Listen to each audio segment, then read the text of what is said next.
Option seller जो है वो हमेशा ज्यादा पैसा कमाता है ऑप्शन बायर से अगर हम कंपेयर करें तो। तभी ऑप्शन सेलर की जो प्रोबेबिलिटी होती है, विनिंग प्रोबेबिलिटी होती है, वो 66% होती है। आसान भाषा में समझे तो फॉर एग्जांपल कोई शेयर है 1000 रुपए का, ऑप्शन बायर क्या है 1050 रुपए का कॉल को बाय कर लेता है क्योंकि उसे लगता है कि शेयर बढ़ेगा।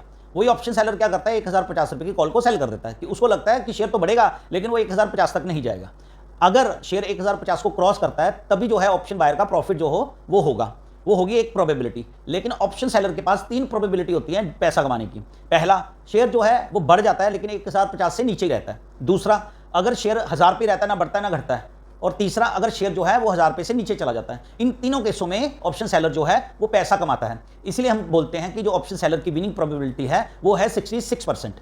नॉर्मली क्या करते हैं हम, ऑप्शन बायर क्या करता है जब शेयर खरीदता है, अगर मार्केट उसके हिसाब से मूव नहीं करती, 200 रुपये का अगर उसने ऑप्शन बाय कर रखा है, अगर उसके हिसाब से मार्केट नहीं मूव करती या रिवर्स कर जाती है तो उसकी वैल्यू 100 रुपीज़ भी हो सकती है। उससे क्या होगा, उसका 50% जो कैपिटल है पूरा का पूरा डूब जाएगा। तभी हम बोलते हैं कि आप ऑप्शन सेलिंग करो। लेकिन ऑप्शन सेलिंग जो है वो अनलिमिटेड रिस्क रहता है उसमें। अगर वो शेयर 1100-1200 चला गया तो उसमें उस केस में ऑप्शन सेलर को ह्यूज लॉस हो सकता है। तो उसके लिए हम करते हैं हेजिंग।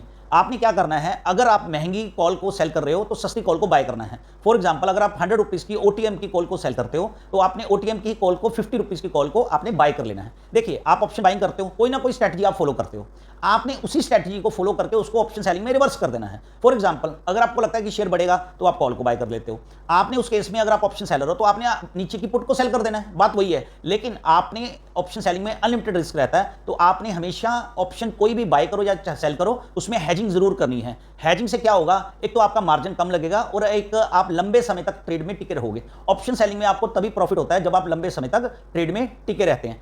आपने ये वीडियो देख के ऐसा नहीं है कि कल से ही ऑप्शन सेलिंग शुरू कर देनी है। पहले आपने वर्चुअल ट्रेड करना है 2-3 महीने। कोई भी स्ट्रेटजी को आप फॉलो करते हो उसको आपने वर्चुअल ट्रेड में आजमाना है। उसके बाद जो भी गलतियां हैं वर्चुअल ट्रेड में आपने 2-3 महीने में उसको ठीक करना है, फिर ही आपने रियल ट्रेड शुरू करना है ऑप्शन सेलिंग में विद हेजिंग। अगर आपको जानकारी अच्छी लगी तो वीडियो को लाइक करना और चैनल को सब्सक्राइब करना मत भूलिए। धन्यवाद।